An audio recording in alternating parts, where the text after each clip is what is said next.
So today marks 1 month since George Floyd's death. Senator Tim Scott and Congressman Pete Stauber developed an impactful reform to keep our community safe with better policing. This should have been a week that we could show the nation that we could come together to solve problems. But if you had any doubts that the Democrats were never interested in working together to reach a solution, Speaker Pelosi dispelled it yesterday. If you recall, 2 weeks ago, we were in this exact room. And some of you pushed me to say what my red lines were in the Democrat bill. It was Jake continuing to ask. But Jake actually made it clear in the playbook, PM. I didn't want what I may have disagreed with to get in the way of reaching a consensus. I literally said I would not point out where I disagree because I want to find places we can agree. I want to make law. Contrast to how Speaker Pelosi responded to Senator Tim Scott's bill. She said Republicans are trying to get away with murder, the murder of George Floyd. Tim Scott has not been working on this bill just for 1 month. This has been a life passion of Tim with his own personal life experience. That's why he found his success when opportunity zones are funding of black colleges. Her words are reprehensible. This is actually a new low for Speaker Pelosi when it comes to just trying to score points with her newly radical base. Think for one moment, this is the Speaker of the House of Representatives. The job of Speaker is too big for words so small.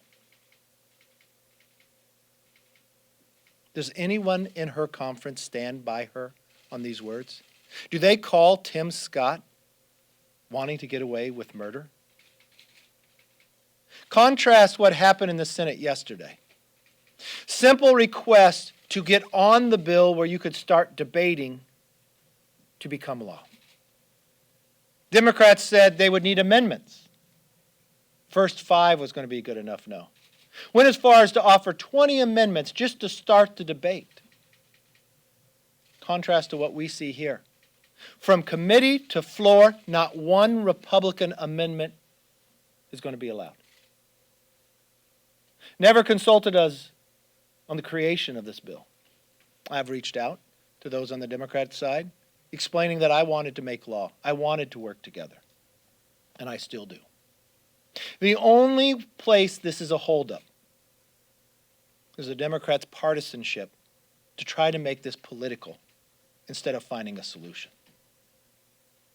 Schumer has no reason why not to debate the bill, even being given 20 amendments. Name me one amendment Republicans are being offered to even debate on the floor. Not one. Name me one amendment that the Democrats allowed in committee. Name me one meeting the Democrats had in crafting their bill with anybody on the other side. And then the words of the Speaker. America expects more and deserves more. Perhaps the Speaker is being silent on the rioters and criminals who continue to destroy and deface the heroes and history of our country and assault innocent citizens because she wants to appease the radical left. The statue of Saint Sarah in the Speaker's own district was destroyed. I joined the Speaker in praying with Pope Francis in front of Saint Sarah's statue in the Capitol in 2015. When the mob wanted to destroy it, she condoned it, like she never heard of Saint Sarah. A bit like Peter's denial. And this week in Wisconsin, criminals took down the statues of an abolitionist who died fighting to end slavery during the Civil War, and Lady Forward, a symbol of women's suffrage movement. Worse, they physically assaulted a Democrat state senator, kicking him in the head, knocking him out cold. So much for peaceful protests that the Speaker continues to celebrate. Civil society cannot survive with this type of lawlessness. If cities and state leaderships fail to uphold the rule of law, Congress should move to withhold their funding. The time for warnings have lapsed. Order will be restored. Republicans have spoken up, and the silence on the left has been deafening. It's time to restore this nation and rebuild it. And the way you do that is you start by passing a bipartisan bill that will become law. You look at Tim Scott's, you look at the Democrats, 70, 80% is in both bills. This is the moment in time that we should rise to the occasion. And all my language and all my work has been simply for that, to have a solution. With the Speaker, it's been all politics, putting us on a course for failure. With that, let me open up for questions. Yes, ma'am. Senator McCarthy, yesterday some Republicans indicated that the president needs to change his strategy and perhaps his tone if he wants to win re-election. Does he need to change his strategy? Look, I think the president's best strategies we're working to. I know his opponent Biden has not come out. What's his plan for the economy? Who's best to rebuild this economy? Who's best to stand up to China? Who's best to put the best days in front of us? I think President Trump will win overwhelmingly, simply on that. Let's start the debate. I know Joe Biden wants to fear for a debate. He shouldn't fear. Let's talk about ideas. What idea has Joe Biden put out there? The sooner the campaign starts, the sooner the numbers will go up. The polls are devastating for the president in the past week or so. So, believe it or polls or not, what does the president need to do differently to change the trajectory of what polls are showing? Look, I think the easiest thing to do is you simply talk about the issues and look at the plans. Put both plans up, and I know the president will win re-election. Who is best to rebuild the economy? Because you've seen both men. You've seen an economy under Biden, and you've seen an economy under Trump. The strongest economy you've ever had for every walk of life. And still a virus from a far distant land that we did not invite or did not request hit us. But we will rebuild, and we will restore, and we will be stronger. Yes?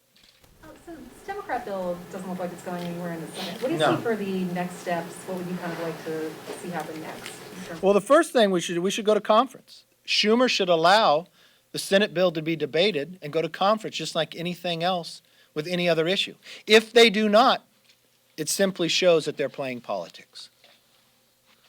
I'm interested where my own senator, I know her craving to be a vice president, made a political decision yesterday to not even allow to be debated. How does she answer all those in California that maybe crave to have some reform? How does she answer to the Floyd family that she would not even debate the issue or allow it to come up? Because that's what that vote was. It was a purely political vote. And that's wrong. Yes.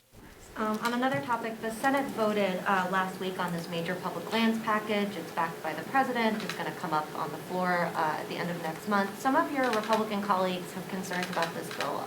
Do you support it? Are you going to vote for it? Yes, I support it. Yeah. I think it'll be signed into law. It's time we fund our parks. It's something that we've been working towards for quite some time. Yes. When the House Judiciary Committee considered the Equality Act, it rejected an amendment that said the act would not require biological females to face biological males in sports competition. Should biological males who say they identify as females be allowed to play girls' sports? You know, that becomes a real challenge. I have a daughter. It becomes a fairness issue. And I think that's a real problem, and I think that's wrong, just as many others throughout this country do as well. Yes. So, Leader, there's been this politicization of big crowds, depending on whether or not you approve of the reason for the crowd gathering. So I'd just like to ask you more broadly, do images of tens of thousands of people together, whether it be for a George Floyd protest or whether it be for a gathering that the president has or a rally, do you think those images are making Americans complacent about coronavirus, about social distancing, given that, you know, the past week we've seen cases and hospitalizations again rise? I know we're coming after a couple weeks after all these protests, and I know they get passionate, and I watch them on TV where I see people screaming. And remember, we learn something new about this virus every day. And we understand that that's one of the biggest ways that you will catch it. And how close people are together. I remember seeing in L.A. a drone go over where thousands of people standing right next to one another for long periods of times. And then I just watched California spike, 70% that we haven't seen before. And you know, it takes almost up to 14 days, anywhere from 3 to 14, before you see the spike, and that's around the timing of this happening. It was concerning to me that that would take place. So no matter whether you're in a big crowd or a small crowd, we should all remember, continue to wash your hands, social distancing, wearing the mask, and others. I think those are the best ways as we move through this. Also, let's make sure we learn from the mistakes of what happened in New York. Let's look after our most vulnerable. What is happening in these nursing homes? Overwhelmingly, the deaths that were caused by that. Where we watched governors pushing people into these nursing homes. I've got a nursing home problem in my own district. Let's learn from the mistakes, what we saw happen in New York that we don't. So let's take care of those most vulnerable going forward. Now we're finding after these protests, we are having a spike when it comes to younger people as well. It is a real concern, and it should be for all. Yes?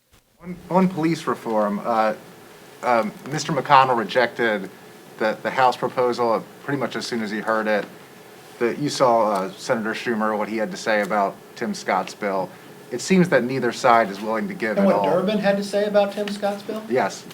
Yeah. Who in America supports that? Who in America thanks Tim Scott in leading his life and spending his commitment on the experiences he had? Even as a U.S. Senator, Tim Scott was stopped. Questioned whether he was a senator. When he had his Senate pin on, they asked him who he took it from. And the Speaker of this House claims that Tim Scott is about a murderer when he's committed his life to making a difference? That's appalling to me. Or Durbin saying it's a token. That's appalling to me. Or the idea that Democrats on the Senate side would not even allow the bill to come up. Do they care about the issue? Or do they want to play politics? A simple example would be amendments on this side as well. You have enough people, you have shadow voting where you got all these votes in your pocket, so the people don't even have to be here on your side. You're guaranteed to win. But you're guaranteeing you're not going to solve the problem by what they're doing.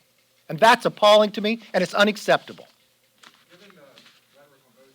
Do you think the police reform is effectively dead for the year? I don't get to determine that.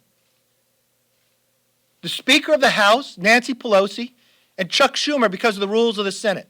And they both apparently made a decision to kill these bills. That will not stop us from working, trying to solve it. Thankfully, the President took executive order action. Otherwise, there would be no change. Yes? The President has been describing the coronavirus, he's been calling it the Kung flu. Do you think that's an appropriate way to characterize the coronavirus? Do you think that's the most pressing issue you have about the coronavirus? I know, but what I'm thinking about is why that is your most pressing issue as a question.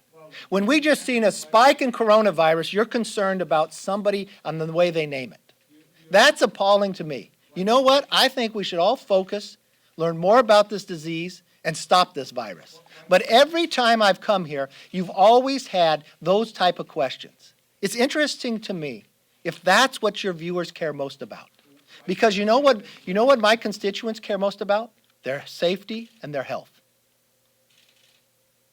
And if you want to debate what's it called and what's it not, that's not what they're debating. They want to make sure they see a vaccine for it, and that's what we're moving towards. Therapies for it, and you see great movement. We've done things this country has never done when it comes to the FDA and others. So no, that's not my biggest concern. My biggest concern is the safety of Americans. And that's what I look forward to. Thank you all very much. I appreciate the time.